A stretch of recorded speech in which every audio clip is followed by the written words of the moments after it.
Hello students, आज हम कुछ multiple choice questions regarding your subject power electronics discuss करेंगे। आपके फाइनल सेमेस्टर्स के एग्ज़ाम में भी इस बार ऑनलाइन हो जाएं तो उस केसेस में आपको ये काफ़ी बेनिफिशियल रहेंगे। थोड़ी प्रैक्टिस भी हो जाएगी आपको रिगार्डिंग कि किस तरह से मल्टीपल चॉइस क्वेश्चंस आ सकते हैं और आप किस तरह से उनको सॉल्व कर सकते हैं। ठीक है, तो इस मल्टीपल चॉइस क्वेश्चंस में हमने 3 टॉपिक्स लिए हैं। ये क्वेश्चंस आपके 3 टॉपिक्स पे बेस्ड हैं। पहला है आपका डायक, दूसरा है आपका ट्रायक और थर्ड वन है आपका यूजेटी। तीनों बहुत इंपॉर्टेंट टॉपिक्स हैं और तीनों पे क्वेश्चंस आ सकते हैं, तो हम इनके बारे में पढ़ेंगे भी और इनके रिगार्डिंग देखेंगे कि किस तरह के क्वेश्चंस पूछे जाते हैं। तो चलिए स्टार्ट करते हैं आपके पहले क्वेश्चन से।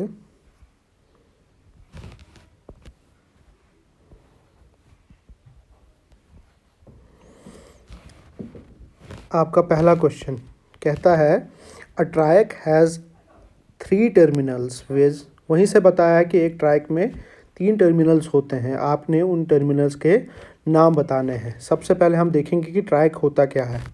अगर मैं ट्रायक का एक स्ट्रक्चर ड्रा करूं, उसका सिंबल ड्रा करूं, तो उसका सिंबल कुछ इस तरह का होता है।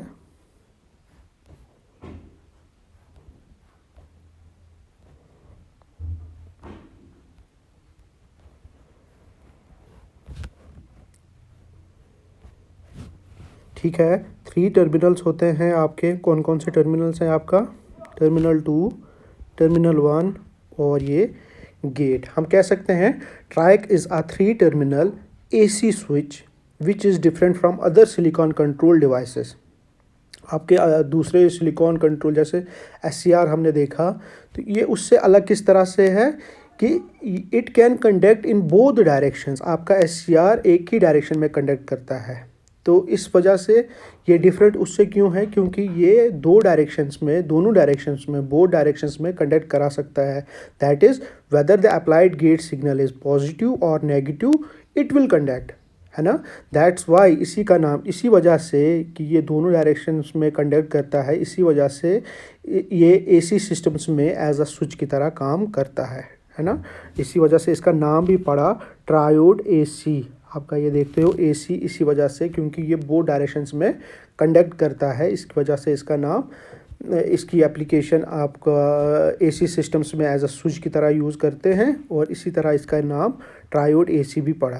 ठीक है, तो अभी आपने इसमें देखा कि कितने टर्मिनल्स हैं इसमें? 3 टर्मिनल्स हैं और वो कौन कौन से हैं आपके? 2 मेन टर्मिनल्स MT1 MT2, है ना। हमने इसमें एनोड कैथोड डिस्क्राइब नहीं किया है क्योंकि ये बोथ डायरेक्शन में कंडक्ट करता है ना। तो आप T1 को एनोड कर सकते हो, T2 को कैथोड कर सकते हैं या वाइस वर्सा। तो इस वजह से हमने इसको मैन टर्मिनल्स 1, मैन टर्मिनल 2 और गेट टर्मिनल, है ना। आप यहाँ देख सकते हो कि ये 3 टर्मिनल कौन कौन से हैं। और एक बात, इसमें ये जो T1 और T2 कनेक्ट किया गया है, ये कैसे कनेक्ट किया गया है? इन्वर्स पैरेलल में। इन्वर्स पैरेलल में तो हैं ये दोनों, पर इन्वर्स है। एक इस तरह के डायरेक्शंस को आप इन्वर्स पैरेलल कहते हैं। तो ये इन्वर्सली पैरेलल कनेक्ट किया गया है ना। और आप अगर आप एक एक करके देखोगे तो ये 2 SCRs आपको दिखेंगे कनेक्ट किए गए हैं। कैसे किए गए हैं? इन्वर्स पैरेलल में कनेक्ट किए गए हैं। आपका SCR कुछ इस तरह का होता था, है ना, और दूसरा SCR अगर मैं इसी तरह का बनाऊं एंटी पैरेलल डायरेक्शन में, तो वो इस तरह का होगा। अब इन दोनों को क्लब किया गया है ना, इन्वर्सली पैरेलल में दोनों को लगा के एक जो डिवाइस आपका तैयार हुआ है वो है आपका ट्रायक। और इसी वजह से कि ये दो इन्वर्स पैरेलल में लगे हैं तो ये कंडक्ट करता है बोथ डायरेक्शंस में। तो आपके पहले क्वेश्चन का आंसर क्या आता है यहाँ पे? 2 main terminals gate, 2 main terminals वो है आपका MT1 MT2 और गेट। तो आंसर आपका है सेकंड। इसका सेकंड आंसर बनता है। सेकंड क्वेश्चन है आपका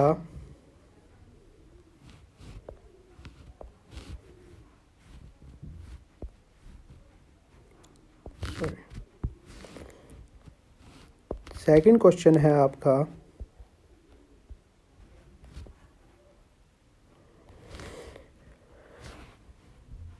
a triac is equivalent of two SCRs, है ना।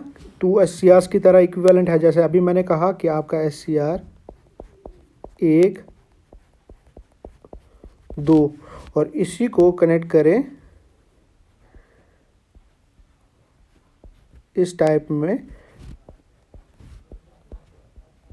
तो आपका ट्रायक बन जाता है। तो किस तरह से कनेक्ट किए गए हैं आपके SCRs, किस तरह से कनेक्ट किए गए हैं?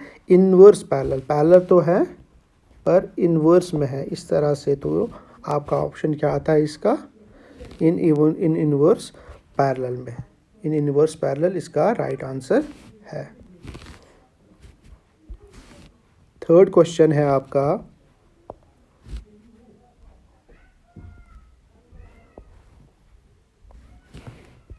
थर्ड क्वेश्चन आपका है कि a triac is a dash dash switch. अभी हमने कहा ऑप्शंस क्या है इसके? Bidirectional, unidirectional, mechanical, none of these. आपका SCR जो था, है ना, 2 SCRs को कनेक्ट किया गया है। 2 SCRs are connected in inverse parallel with gate terminals as common. तो 2 SCR को कनेक्ट किया। एक SCR आपका था बाई डायरेक्शनल है, ये यूनी डायरेक्शनल था, एक ही डायरेक्शन में काम चलता है, उसको कंडक्ट करता है। और जब आप इसी को इनवर्स पैरेलल में लगाते हो तो वो इस तरह भी कंडक्ट करता है। तो वो क्या करता है? वो क्या बन जाता है? आपका बाई डायरेक्शनल बन जाता है, बाई डायरेक्शनल डिवाइस बन जाता है। और इस तरह आंसर इसका 1 है। नेक्स्ट क्वेश्चन है,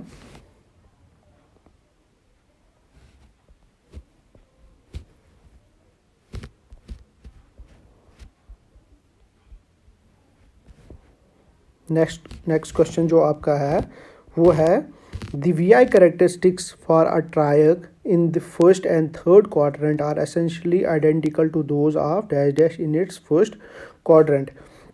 जैसे अभी हमने कहा कि आपका ट्रायक जो है ये 2 SCRs का बना हुआ है, ठीक है। आपका SCR की अगर मैं VI कैरेक्टरिस्टिक्स ड्रा करूं, है ना, तो कुछ की कैरेक्टरिस्टिक्स कुछ इस तरह की होती थी, है ना। ये इस तरह से यहाँ पे वो सैचुरेट हो जाता था, और जब तक वो इस VBO ब्रेक ओवर वोल्टेज को क्रॉस ना कर जाए तब तक वो कंडक्शन में नहीं आता है। उसके बाद वो कंडक्शन में चला जाता है ना। तो ये आइडेंटिकल है फर्स्ट, ये तो इसका फर्स्ट क्वाड्रेंट ऑपरेशन हो गया।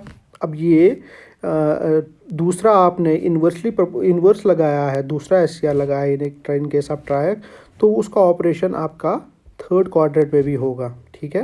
मींस आपका ट्रायक का ऑपरेशन फर्स्ट क्वाड्रेंट और थर्ड क्वाड्रेंट में होता है। जैसे आपका फर्स्ट क्वाड्रेंट में SCR का होता है, वैसा ही इन्वर्सली रिवर्स करके वैसा ही आपका इसमें ट्रायक में भी इन योर थर्ड क्वाड्रेंट में वैसा ही ऑपरेट करेगा।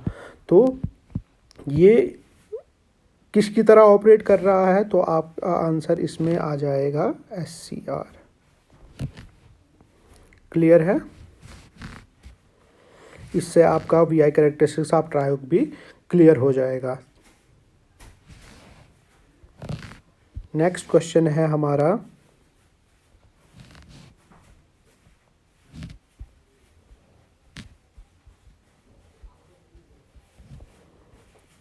a triac can pass a portion of half cycle through the load, ठीक है। a triac can pass a portion of dash dash half cycle through the load। अब आपका SCR हम देखेंगे पहले, उसका ऑपरेशन कुछ इस तरह का होता था, है ना। एक साइड पे कंडक्ट होता था, फिर उसके बाद यहाँ पे कम्यूटेट करते थे, फिर दूसरा साइकिल यहाँ पे 0 टू पाई टू 2 पाई, फिर टाइप 2 पाई से नेक्स्ट साइकिल तैयार हो जाता था, है ना। ये इन केस ऑफ SCR का था। और अगर मैं ट्रायक लगाऊं, क्योंकि वहाँ पे एक ही लगाया था तो कंडक्ट करेगा इन वन डायरेक्शन में, इस वजह से मुझे सिर्फ पॉजिटिव हाफ साइकिल मिलता था इन केस ऑफ SCR। अगर अब आपका ट्रायक लगा हुआ है तो ट्रायक में ये कंडक्ट करता है दूसरे हाफ में भी, मींस आपका नेगेटिव साइकिल भी बन जाएगा इन केस ऑफ ट्रायक। ये तो हम कह सकते हैं कि आपका triac can pass a portion of both positive and negative half cycle through the load. ठीक है, तभी तो कहते हैं इसको हम ट्रायोड एसी। एसी मीन्स आपका पूरा इस तरह से कंडक्ट करता है। ये आपका हो गया 1 SCR, ये हो गया आपका दूसरा SCR जो आपने इन्वर्सली पैरेलल लगाया है। तो ये ऑपरेट करेगा आपका पहला SCR, ये ऑपरेट कराएगा आपका दूसरा SCR जब आप इसका टर्मिनल्स चेंज करते हो अकॉर्डिंग टू पोलरिटी। अगर हम पे आपको इस पोर्शन में T1 को पॉजिटिव दे रहे हो और T2 को नेगेटिव, तो इसमें आप T2 पॉजिटिव दे रहे हो और यहाँ पे T1 को नेगेटिव करते हो। पोलरिटी चेंज करते हैं, इस वजह से ये कंडक्ट करता है नेगेटिव हाफ में भी।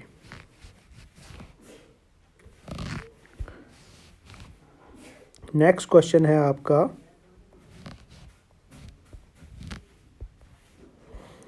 डायक। अब क्वेश्चन आता है डायक पे। डायक क्या है आपका?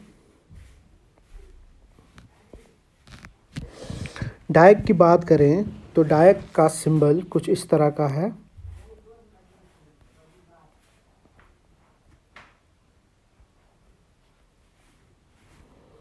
Just like your ट्रायक। पर इसमें क्या है, फ़र्क क्या है? इसमें आपका गेट टर्मिनल नहीं होता है। ठीक है, इसमें भी आपके SCRs ना, सॉरी, इसमें आपका क्या किया गया है, डायोड को इन्वर्स पैरेलल में लगाया गया है। मींस इसमें आपका गेट टर्मिनल नहीं है और डायोड का सिंबल कुछ इस तरह का होता है ना, तो उसी को कनेक्ट किया है कुछ इस तरह से। ठीक है, तो अब बन जाता है आपका डायक। तो हम कह सकते हैं a diac is a diode that conducts electrical current only after its breakover voltage VBO। कब कंडक्ट कराता है electrical current? After its breakover voltage, जिसको आप कहते हो VBO। VBO को क्रॉस करके फिर ये कंडक्शन में चला जाता है। तब तक ये कंडक्ट नहीं होने देता है जब तक आपका current only after its breakover voltage has been reached. हम कह सकते हैं कि इसका नाम ये क्यों पड़ा है diac? Diac stands for diode for AC।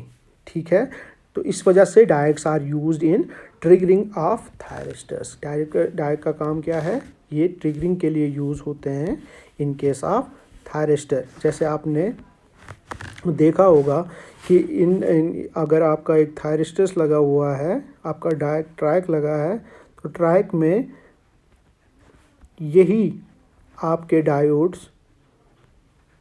डायक लगा हुआ है और यही यूज़ होता है जब हम इसको क्या करते हैं, गेट पुल से कंट्रोल कराते हैं इसकी ट्रिगरिंग को। तो ये हम कह सकते हैं इट इज़ यूज, इसी तरह से इसकी एप्लीकेशन बनती है that are commonly use to trigger such as triac. ठीक है, तो हम ये था डायक के बारे में थोड़ा सा। तो कहता है डायक हैज़ डैश डैश टर्मिनल्स। अभी आपने देखा कि इसके कितने टर्मिनल्स हैं,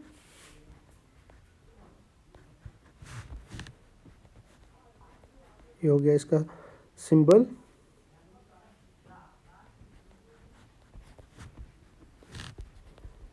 है ना। तो 2 टर्मिनल्स हैं इसमें गेट टर्मिनल मिस होता है, तो हम कह सकते हैं कि ये 2 टर्मिनल डिवाइस है। ठीक है, नेक्स्ट क्वेश्चन देखते हैं।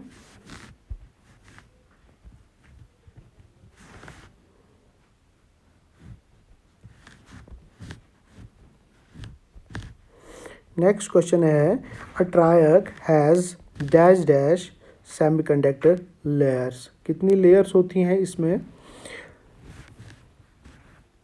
आपकी ट्रायक में जो पहले वाला क्वेश्चन है ट्रायक तो ट्रायक में हमने जब ट्रायक को पढ़ा था तो हमने कहा था कि 3 terminals 4 layer by directional semiconductor device है दैट कंट्रोल्स AC पावर। तो कितनी लेयर्स है इसकी? 4 लेयर्स है।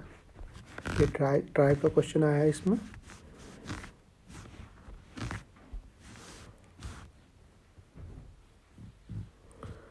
नेक्स्ट क्वेश्चन है आपका a diac has dash dash PN junctions. कितने जंक्शंस फॉर्म होते हैं इन केस ऑफ अ डायक। अगर मैं डायक का लेयर्ड स्ट्रक्चर बनाऊं तो डायक का लेयर स्ट्रक्चर कुछ इस तरह का बनेगा,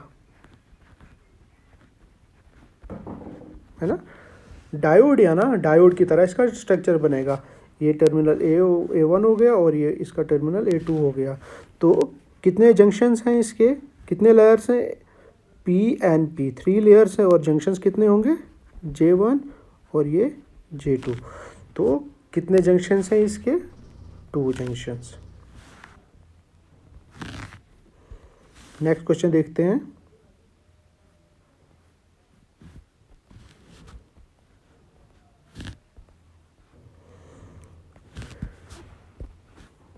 नेक्स्ट क्वेश्चन है the device that does not have the gate terminal is, है ना।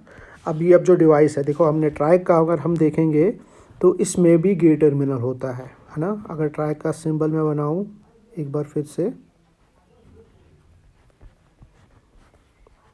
ये ट्रैक हो गया आपका, ठीक है। फैट डिवाइसेस में भी आपका गेट सिग्नल होता है, ठीक है। SCR में भी आपका गेट होता है, ठीक है। तो डायक जो है आपका, इसमें गेट टर्मिनल मिस है, ठीक है। अभी आपने देखा it is a 2 terminal device, है ना। तो टर्मिनल्स इसका गेट जो है वो इन केस ऑफ डायक में मिस है, तो इसका आंसर है आपका डायक। नेक्स्ट क्वेश्चन है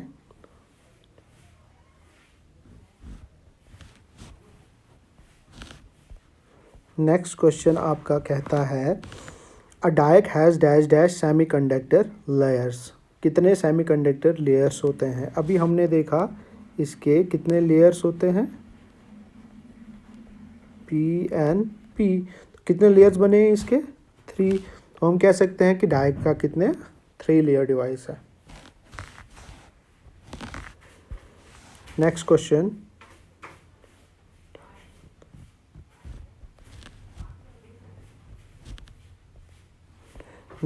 है आपका अ UJT हैज़।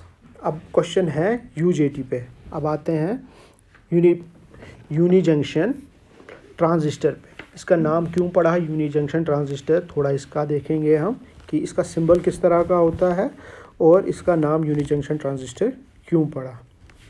बड़ा इंपॉर्टेंट टॉपिक है, ध्यान से देखिए। इसका सिंबल अगर हम बनाएं तो सिंबल इसका कुछ इस तरह का होता है, ठीक है।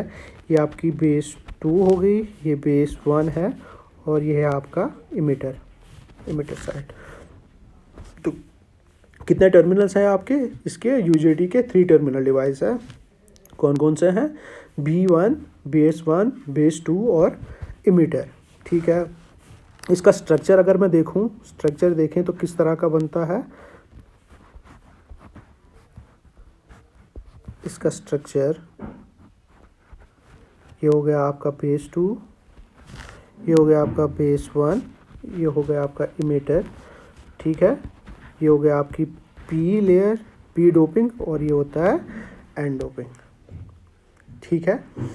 तो जंक्शन इसमें एक फॉर्म हो रहा है, यहाँ पे आप देखोगे कि PN जंक्शन जो है वो एक ही है ना। तो क्या कह सकते हैं, अब UJT हैज़ 1 PN जंक्शन, इसी वजह से इसका नाम पड़ा है यूनी जंक्शन, एक जंक्शन ट्रांजिस्टर। तो यह है इसका सिंबल और यह है इसका लेयर्ड स्ट्रक्चर, ठीक है। तो आंसर क्या है आपका 1 PN जंक्शन। नेक्स्ट क्वेश्चन है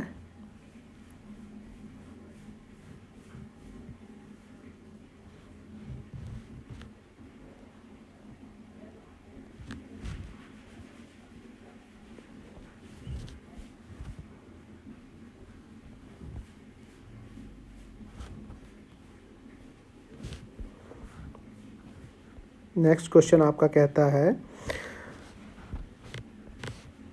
the normal way to turn on a diac is by, ठीक है। तो इसको गेट टर्मिनल तो होता नहीं है, फिर से डायक का क्वेश्चन है, इसमें आया है कि कहता है the normal way to turn on a diac, कैसा है, क्या तरीका है in order to turn on a diac. तो वो हमने अभी देखा कि डायक को आप किस तरह से करा सकते हो। हमने देखा a diac is a diode that conducts electrical current only after its break over voltage VBO has been reached. कब?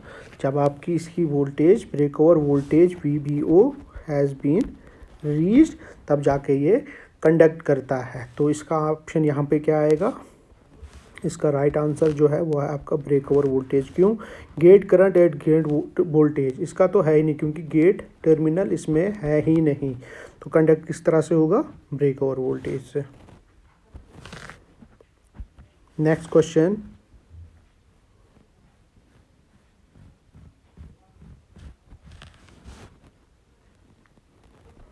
नेक्स्ट क्वेश्चन जो है आपका वो है फिर से डायक के बारे में ही है कि अ diac is dash dash switch, है ना। तो यहाँ ऑप्शन में मैं बताऊँ आपका AC स्विच है,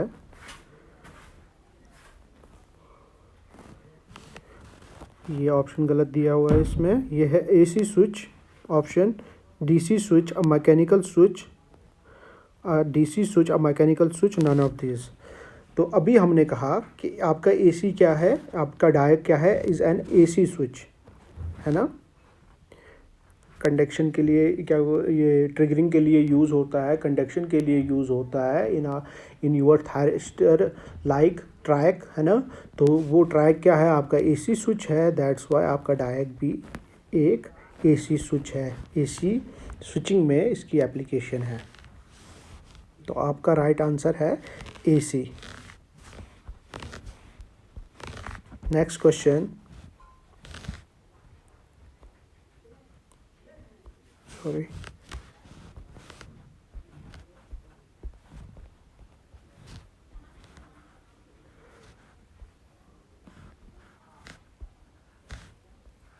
नेक्स्ट क्वेश्चन है आपका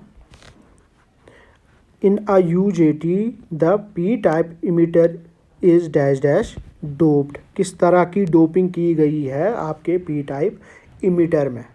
ठीक है, फिर से लेयर्ड स्ट्रक्चर में अगर देखूं इसका,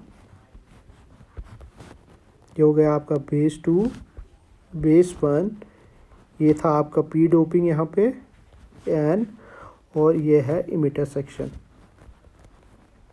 ठीक है,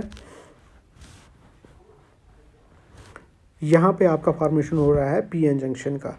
तो कहता है कि आपका इन अ UJT the P type emitter is, ये जो P टाइप इमिटर है इसकी डोपिंग किस तरह की जाती है? लाइटली डोप्ड है, हैविली डोप्ड है, मॉडरेटली डोप्ड है, या नन ऑफ दिस। तो इसकी डोपिंग हमेशा आप हैविली, ये हैविली डोप्ड होता है ना, ये हैविली डोप्ड होता है क्योंकि एक ही जंक्शन है और कंडक्शन तब होगा, है ना, at a particular applied voltage में। इसका हम देखेंगे, इस VI कैरेक्टरिस्टिक्स कर्व इसकी देखेंगे कि ये किस तरह से कंडक्शन में आता है। तो इस जंक्शन को ब्रेक, जैसे ही ये जंक्शन ब्रेक होगा तब जाके ये कंडक्शन में आ जाता है। तो इस वजह से इसकी क्या की जाती है? डोपिंग काफ़ी हाई की जाती है ताकि एक अप्लाइड वोल्टेज, आपकी जो वोल्टेज होती है विद लिमिटेड रेटिंग की जितनी की हो, जब तक वो आपका क्रॉस ना कर जाए, है ना, पीक पे ना पहुंच जाए, आपका इसका पोटेंशियल ब्रेक ना हो जाए, तब तक ये कंडक्शन में ना आए। तो इस वजह से ये हैविली डोप्ड किया जाता है। ठीक है, तो ऑप्शन है इसका हैविली डोप्ड। नेक्स्ट क्वेश्चन है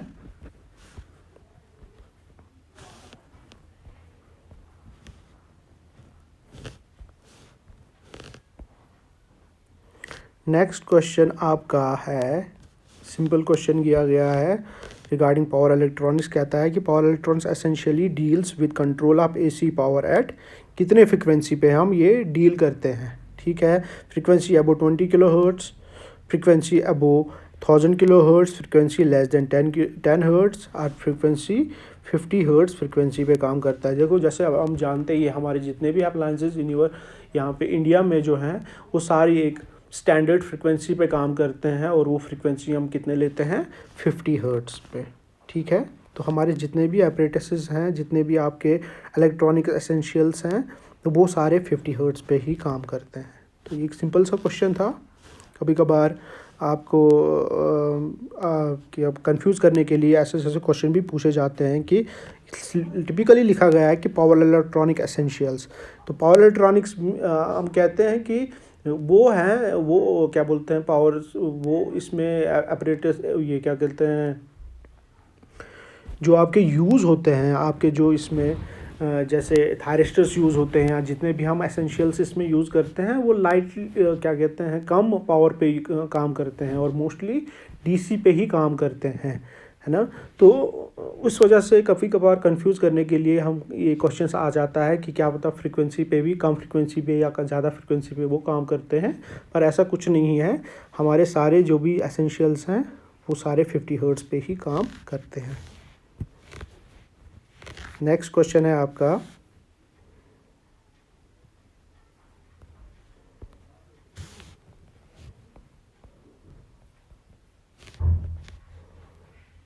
वो है when the emitter terminal of a UJT is open, the resistance between the base terminal is generally, है ना, the resistance between the base terminal is generally, option है आपका high, low, extremely low, none of the अबो। ठीक है, कहता है कि जब इसका ये क्या कहते हैं,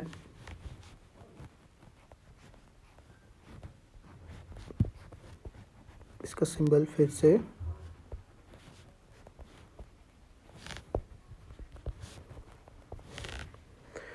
the resistance between the base terminal is generally, the resistance between the base terminal is generally हमेशा हाई ही होता है, ज़्यादा ही होता है। ठीक है, वो क्यों होता है, वो ज़्यादा क्यों होता है, उसके लिए कुछ रीज़न है। वो क्या है आपका इंट्रेंसिक स्टैंड ऑफ रेशो, एक रेशो होता है, वो किसके बराबर होता है, वो रेशो हम अगर देखें तो वो हम कहते हैं कि वो रेशो आपका होता है base resistance 1 and inter base resistance RBB। ठीक है, इंटर बेस रेजिस्टेंस इनके बीच में जो वो आपका क्या बोलते हैं स्टैंड ऑफ वोल्टेज होती है, वो हमेशा ये रेशो इन दो के बीच में रहते हैं। तो वो स्टैंड ऑफ रेशो आपका, है ना, वो क्या होता है, वो क्रॉस करना है इन ऑर्डर टू, उसको ब्रेक करना है ताकि वो क्या बोलता है आपका UJT कंडक्शन में आ जाए, वो फायर मतलब इसकी ट्रिगरिंग हो जाए। तो वो वाला रेजिस्टेंस हमेशा हाई रहता है। कब तक रहता है, जब तक आपकी वोल्टेज ज़्यादा ना हो जाए। इसको हम मोर क्लियरली आपकी VI कैरेक्टरिस्टिक्स में देखेंगे कि ये किस तरह से वहाँ पे बताया गया है। तो अभी हम जानते हैं कि the resistance between the base terminal is generally high. Next question है आपका,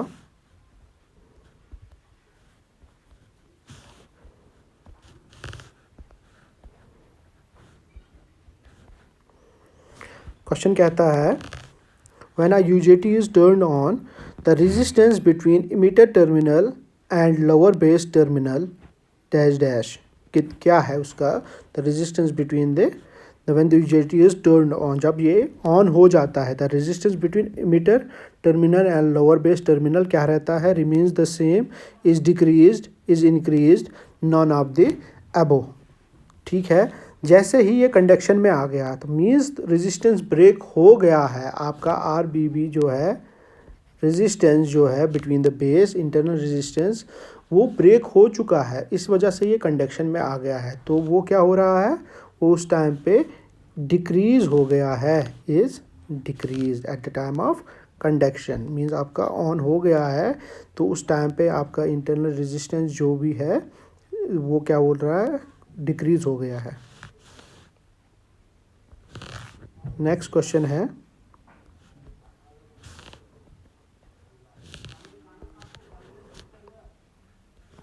नेक्स्ट क्वेश्चन कहता है to turn on UJT the forward bias on the emitter diode should be dash dash the peak point voltage. ठीक है, अब ये peak point voltage, valley voltage, ये क्या होता है, ये मैं क्वेश्चंस के एंड पे आपकी VI कैरेक्टरिस्टिक्स में डिफ़ाइन करूँगा कि ये सब क्या होता है।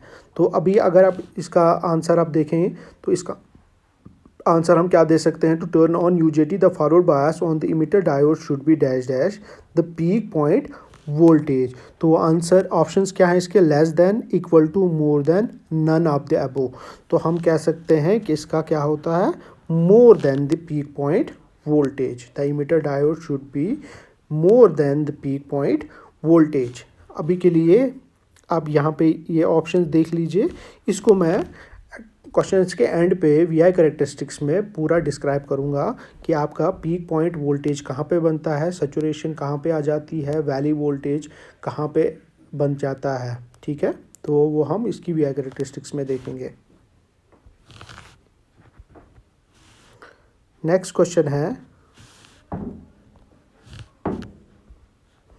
नेक्स्ट क्वेश्चन आपका कहता है a UJT is sometimes called dash dash diode. क्या डायोड कहते हैं, low resistance, high resistance, single base, double base.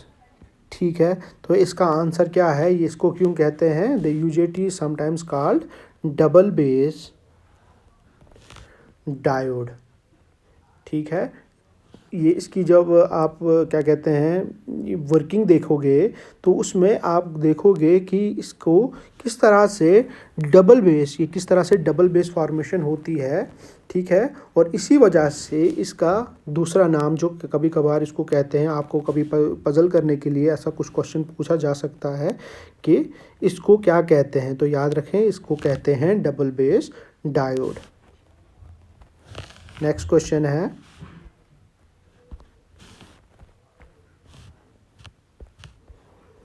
Next question कहता है आपका when the temperature increases the inter base resistance, ठीक है, RBB, इंटर बेस रेजिस्टेंस जो at the time of conduction में ब्रेक हो जाता है, वो वाला रेजिस्टेंस ऑफ अ यूजेटी क्या हो जाएगा, इसको अगर टेम्परेचर इंक्रीज़ करेंगे the inter base resistance of a UJT, वो क्या हो जाएगा, इंक्रीज़ होगा, डिक्रीज़ होगा, रिमेन्स द सेम, या नन ऑफ द अबो। ठीक है, तो क्या होगा, the resistance of a UJT increases. ठीक है, जैसे जैसे अगर आप किसी भी, हम ये एक करेक्टरिस्टिक्स है इन एवरी कंडक्टर में या कोई किसी में भी हम देखेंगे, जैसे जैसे आपका टेम्परेचर इंक्रीज़ होता है तो आपका रेजिस्टेंस भी इंक्रीज़ होता है। तो the amount of change is determined, अब हम क्या करते हैं, the amount of change is determined by the time temperature coefficient, sorry temperature coefficients को कितना इंक्रीज़ हुआ है, जैसे जैसे आपका टेम्परेचर इंक्रीज़ हो रहा है आपका रेजिस्टेंस इंक्रीज़ हो रहा है, जैसे जैसे आपका रेजिस्टेंस इंक्रीज़ हो रहा है तो उतना ही वो करंट फ्लो को रोकेगा। तो उस टाइम पे जैसे आपका उसका टेम्परेचर इंक्रीज़ होगा तो उसका इंटर बेस रेजिस्टेंस क्या है वो भी इंक्रीज़ हो जाएगा। नेक्स्ट क्वेश्चन है, सॉरी,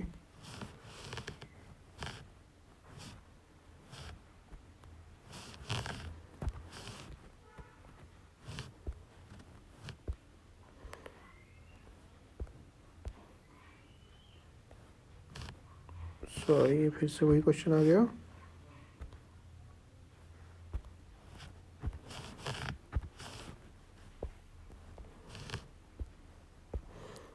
नेक्स्ट क्वेश्चन आपका है, कहता है when the temperature increases the intrinsic stand off ratio, आपका इंट्रेंसिक स्टैंड ऑफ रेशो उसके साथ क्या होगा। सबसे पहले बात आती है इसमें इंट्रेंसिक स्टैंड ऑफ रेशो होता क्या है।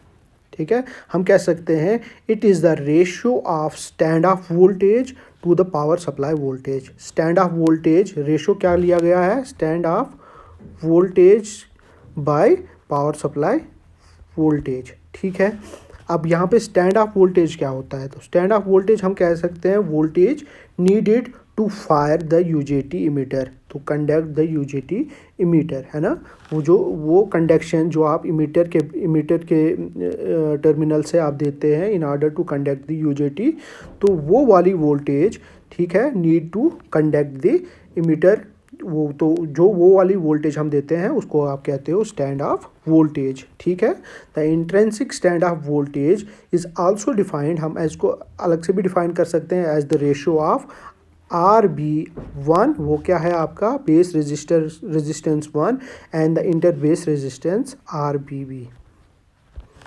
इनका रेशो है ना, इन दोनों के रेशो को आप क्या कह सकते हो, स्टैंड ऑफ वोल्टेज। ठीक है, और इंट्रिंसिक स्टैंड ऑफ रेशो क्या होता है, ये voltage divided by supply voltage, power supply voltage. ठीक है, तो ये था इंट्रिंसिक स्टैंड ऑफ रेशो के बारे में।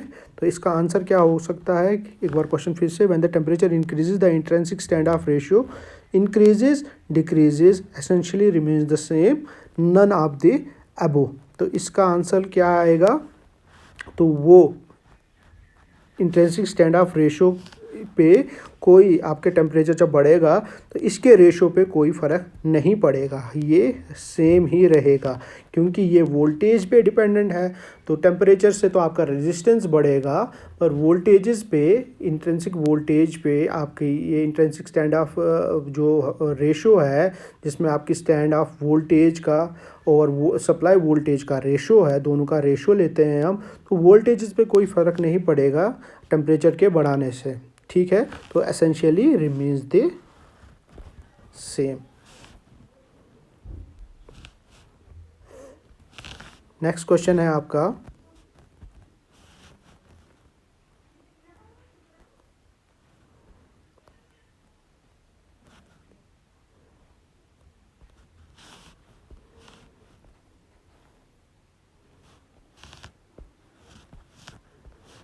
ट्वेंटी थर्ड क्वेश्चन क्या कहता है आपका, between the peak point and the valley point of UJT emitter characteristics we have dash dash reason.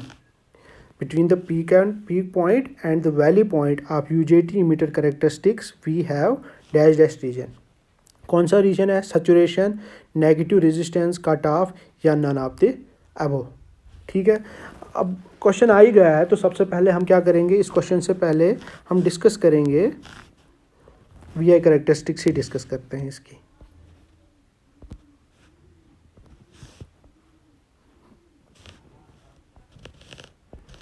इसकी वी आई कैरेक्टरिस्टिक्स पहले डिस्कस कर ही लेते हैं, क्योंकि सारे क्वेश्चंस इसी बेस पे आ रहे हैं, तो एक्चुअली इसको डिस्कस करते हैं।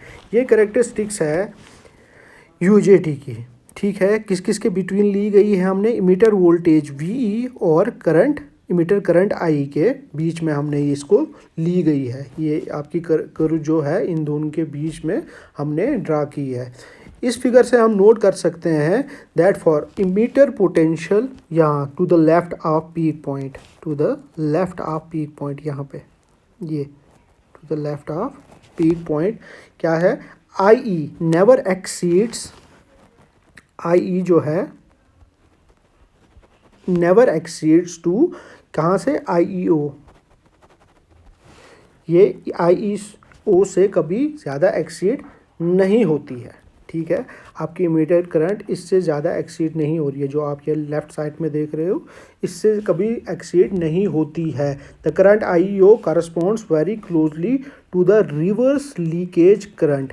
ठीक है, इसको क्या कहते हो आप, रिवर्स लीकेज करंट। ठीक है, और ये कभी आई से ज़्यादा इंक्रीज नहीं होती है। तो इस रीजन को आप क्या कहते हो, कट ऑफ रीजन। ये वाला रीजन आपका क्या आ जाता है, कट ऑफ रीजन में। ठीक है, एक रीजन इसका ये हो गया। नेक्स्ट क्या है, वंस जैसे ही कंडक्शन हो गया है, once conduction is established at कहाँ पे, V E equal to V P. ठीक है, वी ई आपकी जो है वोल्टेज, इमीटर वोल्टेज है, वो इक्वल टू हो जाती है आपकी कहाँ से, इमीटर पोटेंशियल, पीक पॉइंट जो है आपका ये उसके जैसे ही बराबर हो जाती है, तो क्या कह सकते हैं, the emitter potential V E, the emitter potential V E starts decreasing, नीचे डिक्रीज होता जाता है with the increase in meter current.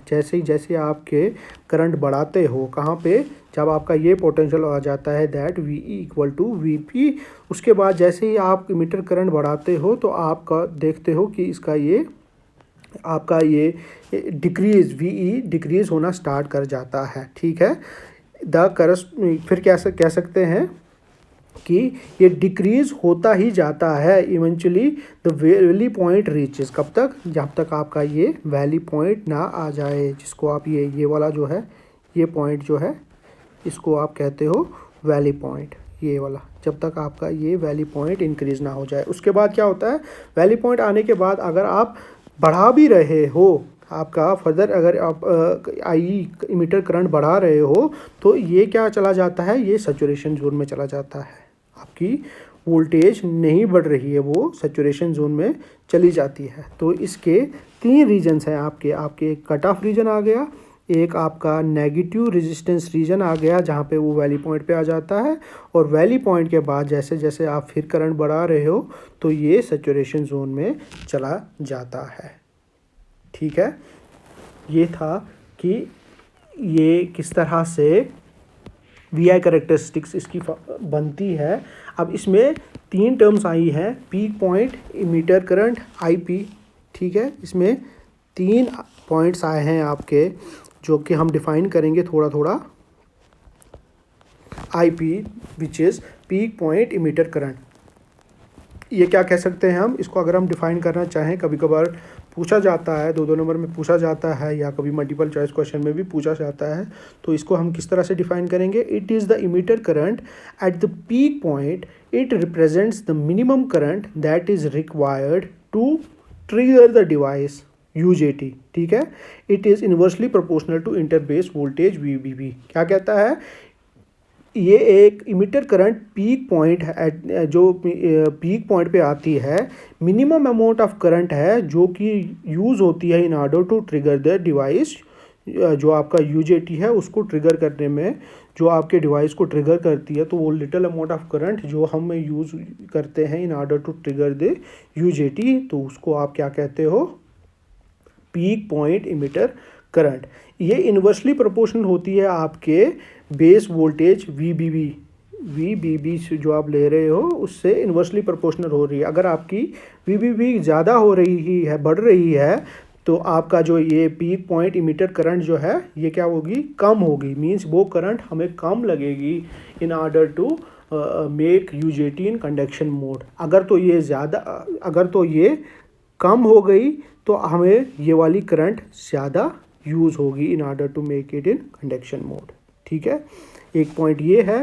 दूसरा आता है आपका ये वैली पॉइंट वोल्टेज, जिसको आप VV से डिफाइन करते हैं। तो ये क्या होता है, सबसे पहले नाम क्यों पड़ा वैली पॉइंट, आप देख रहे हो ये एक वैली की टाइप पे होता है। मीन्स एक बीच में एक वैली, मीन्स एक क्या कहते हैं, पहाड़ी इलाका जो होता है कि चारों तरफ पहाड़ हैं और बीच में एक क्या बोलते हैं, जहाँ पे वो हम रहते हैं, एक जैसे कश्मीर घाटी होती है ना। वैली मीन्स घाटी, मीन्स चारों तरफ बने पहाड़ों से ढकी हुई और बीच में लोग रह रहे हैं। तो इसी तरह की ये फॉर्मेशन आ जाती है कि यहाँ पे इस तरह से ये ऊंचाइयाँ बन जाती है और बीच में ये पॉइंट आ जाता है, तो इस वजह से इसका नाम पड़ा वैली। ठीक है, वैली पॉइंट वोल्टेज किस तरह से हम डिफाइन करेंगे, the valley point voltage is the emitter voltage at the valley point. ठीक है, the valley voltage increases with the increases in interbase voltage. जैसे जैसे आपकी बेस वोल्टेज बढ़ाओगे वैसे वैसे आपकी वैली पॉइंट वोल्टेज जो है, वैली वोल्टेज है, वो भी बढ़ेगी।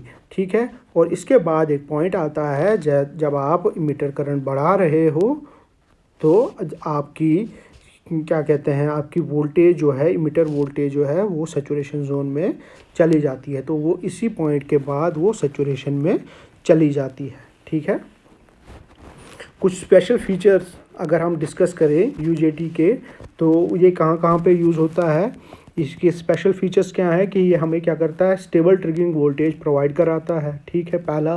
दूसरा हो गया very low value of triggering current हमें प्रोवाइड करनी पड़ती है in order to make it in conduction mode. High pulse current capability है इसमें, है ना, और क्या है, लो कॉस्ट इसकी कम है, और इसी वजह से इसकी काफ़ी इम्पोर्टेंस बनती है in case of your thyristors में इसकी काफ़ी इम्पोर्टेंस बनती है, ट्रांजिस्टर्स में, सॉरी, इसकी काफ़ी इम्पोर्टेंस रहती है। तो ये था इसकी वी आई कैरेक्टरिस्टिक्स। अगर आप मैं इसका क्वेश्चन देखूं, कौन से क्वेश्चंस पे थे, सॉरी,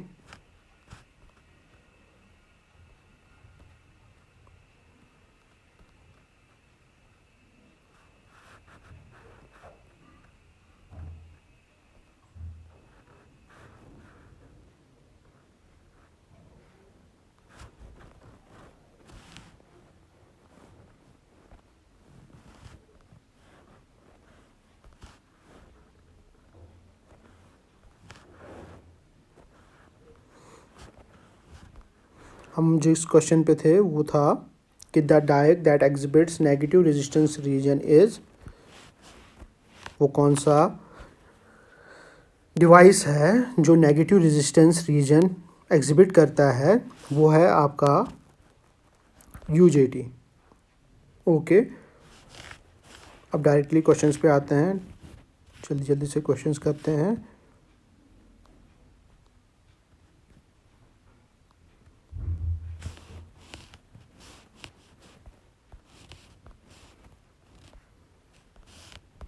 ट्वेंटी सिक्स क्वेश्चन क्या कहता है आपका, the UJT may be used as, ठीक है, यूजेटी को हम किस तरह से यूज़ कर सकते हैं, तो UJT can be used as, पहला option an amplifier, a sawtooth generator, a rectifier, none of the above, ठीक है।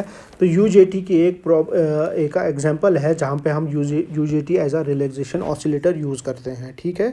उसमें हम क्या करते हैं, आपका यूजेटी यूज्ड होता है इन ऑर्डर टू जनरेट या function as a sawtooth oscillator और सॉटूथ जनरेटर। तो ये यूज़ होता है, may be used as a sawtooth generator. इसका राइट ऑप्शन है a sawtooth generator.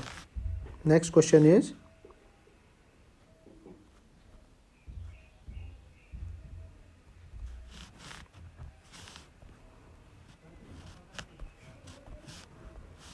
next question is, a diac is simply dash dash a single junction device, a three junction device, a triac without gate terminal, none of the above, ठीक है।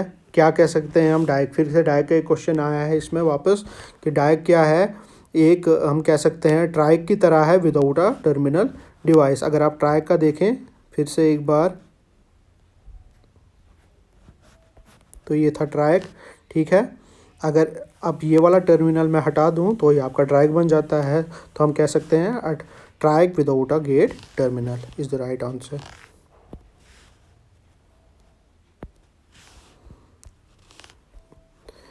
कहता है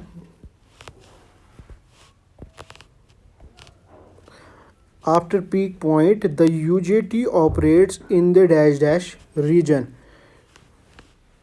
वो region कौन सा है, options हैं cut off, saturation, negative resistance, none of the above, ठीक है। तो पीक पॉइंट के बाद, आफ्टर पीक पॉइंट, अभी हमने देखा वी आई कैरेक्टरिस्टिक्स में कि यूजेटी ऑपरेट्स इन किस रीजन में वो चला जाता है, तो ठीक है। उसके बाद वो जैसे ही पीक पॉइंट के बाद वो नेगेटिव रेजिस्टेंस रीजन में चला जाता है, और नेगेटिव रेजिस्टेंस के बाद वो किस में चला जाता है, सैचुरेशन में। तो पहला रीजन इसका आता है कट ऑफ रीजन, जो आपके लेफ़्ट साइड में बनता है, ठीक है।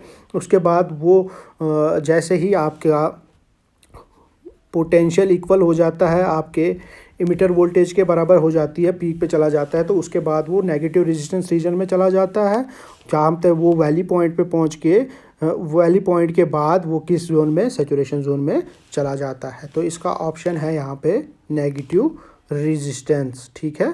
पीक पॉइंट के बाद वो किस में, नेगेटिव रेजिस्टेंस रीजन में चला जाता है।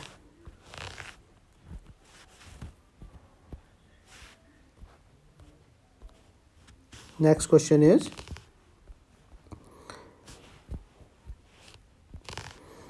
Which of the following is not a characteristics of UJT, intrinsic stand of ratio, अभी हमने देखा ये भी एक कैरेक्टरिस्टिक्स है, ठीक है। नेगेटिव रेजिस्टेंस में भी चला जाता है ना, कट ऑफ के बाद नेगेटिव रेजिस्टेंस रीजन में चला जाता है, बिफोर द सैचुरेशन रीजन जो आपका रीजन आता है वो नेगेटिव रेजिस्टेंस रीजन आता है। पीक पॉइंट वोल्टेज भी कराता है, ठीक है ना। पीक पॉइंट वोल्टेज भी शो होती है इसमें, जहाँ पे आपका VP equal to emitter voltage पे हो जाता है। बस एक बायलैटरल कंडक्शंस नहीं दिखाता है, ये इसकी कैरेक्टरिस्टिक्स में नहीं आता है।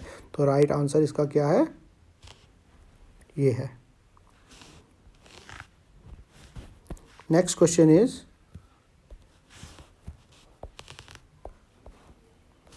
नेक्स्ट क्वेश्चन आप अगर देखें तो क्या है, the track is dash dash. फिर से एक ट्रैक का क्वेश्चन आ गया इसके बीच में। तो सिंपल है, इजी है आंसर देना इसका। Like a by directional SCR, a 4 terminal device, not a thyristor. Answer 1 and 2। ठीक है, क्या है ट्रैक, क्या है, like a by directional SCR। हम कह सकते हैं इसको कि ये क्या है, आपका एक बाई डायरेक्शनल SCR की तरह काम करता है। ठीक है, अ 4 टर्मिनल डिवाइस। आंसर 1 and 2 दे दो आप, तो कोई ऐसा नहीं है कि गलत हो सकता है, but the most appropriate answer आपका रहेगा is like a by directional SCR। 4 terminal, sorry मुझे लगा ये 4 लेयर्स की बात है, 4 टर्मिनल्स तो होते ही नहीं है, तो ये वाला आंसर गलत हो जाएगा। ठीक है, नॉट अ थायरिस्टर। ठीक है,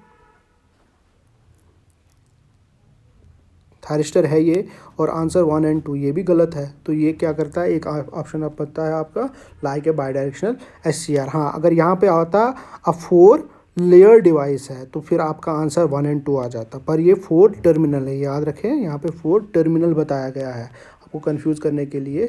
तो इस वजह से ये गलत आंसर है। आपका सही आंसर जो है इसमें वो है like a by directional SCR। तो ये थे कुछ questions regarding your power electronics, जिसमें हमने डायक, ट्रैक और UJT कवर किया, उसके बारे में हमने जाना, और उसके रिगार्डिंग जितने जैसे जैसे क्वेश्चंस आ सकते हैं वो हमने देखे। होप आपको समझ आ गया होगा। अगर कोई क्वेरी हो रिगार्डिंग दिस सेशन तो आप मुझे कमेंट सेक्शन में बता सकते हैं। Thank you.